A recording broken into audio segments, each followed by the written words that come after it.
Perkenalkan, nama saya Reni Cahyani.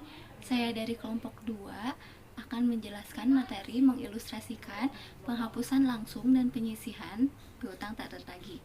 Terdapat dua metode akuntansi dalam penghapusan piutang. Yang pertama adalah metode langsung. Metode ini mencatat beban piutang tak tertagih hanya pada saat perusahaan memang benar-benar tidak dapat tertagih piutangnya. Pada metode ini, metode penghapusan piutang tertagih langsung digunakan oleh perusahaan kecil atau piutangnya masih sedikit. Dalam metode penghapusan langsung, hutang usaha yang telah terhapus mungkin dapat ditagih kembali kemudian, maka jurnalnya seperti ini. Yang kedua, metode penyisihan piutang tak tertagih. Pada metode ini, metode penyisihan mengestimasi jumlah piutang yang tidak dapat tertagih dan mencatat beban piutang tak tertagih berdasarkan estimasi tersebut setiap akhir periode akuntansi.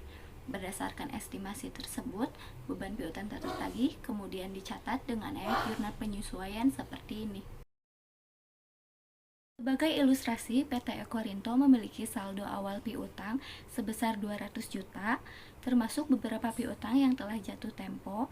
Kemudian PT Ekorinto mengestimasikan 30 juta piutang yang tidak dapat tertagih, maka ayat jurnal penyesuaiannya yaitu penyisihan piutang tak tertagih atau allowance for double debt account adalah akun kontra dari aset, yaitu di mana pada laporan posisi keuangan, ayat jurnal penyesuaian mengurangi nilai piutang yang diharapkan dapat direalisasikan menjadi kas. Mengestimasi jumlah piutang tak tertagih. Estimasi jumlah piutang tak tertagih pada akhir periode akuntansi atau fiskal dibuat berdasarkan pengalaman masa lalu, rata-rata industri, dan perakiraan masa depan. Terdapat dua metode yang bisa digunakan dalam mengestimasi jumlah piutang tak tertagih pada akhir periode. Estimasi tersebut dapat dibuat berdasarkan 1. Persentase penjualan. Estimasi berdasarkan persentase penjualan oleh karena piutang usaha terjadi akibat penjualan secara kredit, maka beban piutang tak tertagih dapat diestimasi sebagai persentase dari penjualan tersebut. Jika porsi penjualan kredit terhadap penjualan relatif konstan, maka presentase dari total penjualan atau penjualan bersih dapat digunakan. Ilustrasinya sebagai berikut. Diasumsikan pada tanggal 31 Desember 2018 dari data perusahaan Ekorinto sebelum adanya penyesuaian. Piutang sebesar 240 juta, saldo penyisihan piutang tak tertagih sebesar di kredit 3.250.000, total penjualan kreditnya adalah 3 miliar. Presentase beban piutang tak tertagih terhadap penjualan kredit adalah 0,75%, maka perhitungan beban piutang tak tertagih sebesar 22.500. Maka penghitungannya adalah beban piutang tak tertagih sama dengan penjualan kredit dikali presentase beban piutang tak tertagih terhadap penjualan kredit, serta beban piutang tertagih yaitu senilai 3 miliar dikali 0,75%, maka terdapat 22.500. Jurnal penyesuaian untuk piutang tertagih pada 31 Desember 2018 adalah sebagai berikut.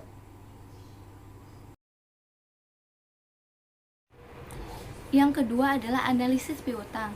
Estimasi berdasarkan analisis piutang, semakin lama piutang tidak dilunasi, maka semakin kecil kemungkinan piutang tidak dapat tertagih.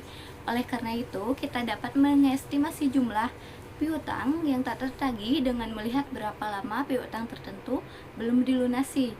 Metode analisis piutang sebagai berikut. Yang ke-1 adalah menentukan tanggal jatuh tempo untuk setiap akun piutang pelanggan. Yang kedua, menentukan jumlah hari suatu piutang yang telah lewat jatuh tempo. Jumlah hari suatu piutang yang telah lewat jatuh tempo adalah selisih antara tanggal piutang jatuh tempo dengan tanggal saat analisis piutang disiapkan. Yang ketiga adalah setiap akun ditempatkan pada setiap kelompok umur berdasarkan tanggal jatuh temponya suatu piutang. Tipe kelas adalah sebagai berikut. Belum jatuh tempo, 1 sampai 30 hari lewat jatuh tempo, 31 sampai 60 hari lewat jatuh tempo, 61 sampai 90 hari lewat jatuh tempo, 91 sampai 180 hari lewat jatuh tempo, 181 hari sampai 365 hari lewat jatuh tempo, lebih dari 365 hari lewat jatuh tempo. Langkah keempat adalah menentukan jumlah setiap kelompok umur. Yang kelima, jumlah setiap kelompok umur kemudian dikalikan dengan persentase estimasi piutang yang tak tertagih untuk kelompok tersebut. Kemudian yang keenam, total estimasi piutang yang tak tertagih ditentukan dengan menjumlahkan piutang tak tertagih di setiap kelompok umur. Asumsikan bahwa perusahaan Ekorinto menjual barang kepada Sani pada tanggal 29 Agustus dengan syarat 2/10 N/30 atau dapat diskon 2% pada saat pembayaran di 10 hari dengan jangka waktu 30 hari sehingga tanggal jatuh tempo piutang Sani yaitu langkah ke-1 adalah 28 September sebagai berikut. Jumlah hari yang lewat jatuh tempo di September adalah 2 hari, yaitu dari tanggal 30 sampai 28. Jumlah hari yang lewat jatuh tempo di bulan Oktober adalah 31 hari. Di bulan November adalah 30 hari, di Desember adalah 31 hari, maka total yang lewat jatuh tempo adalah 94 hari.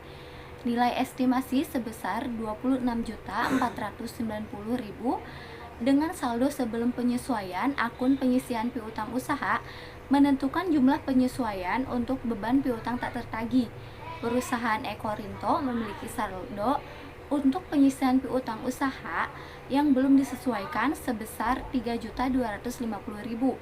Dengan demikian, jumlah yang ditambahkan dalam saldo adalah 23.240.000 dari hasil 26.490 dikurangi 3.250.000, maka ayat jurnal penyesuaiannya adalah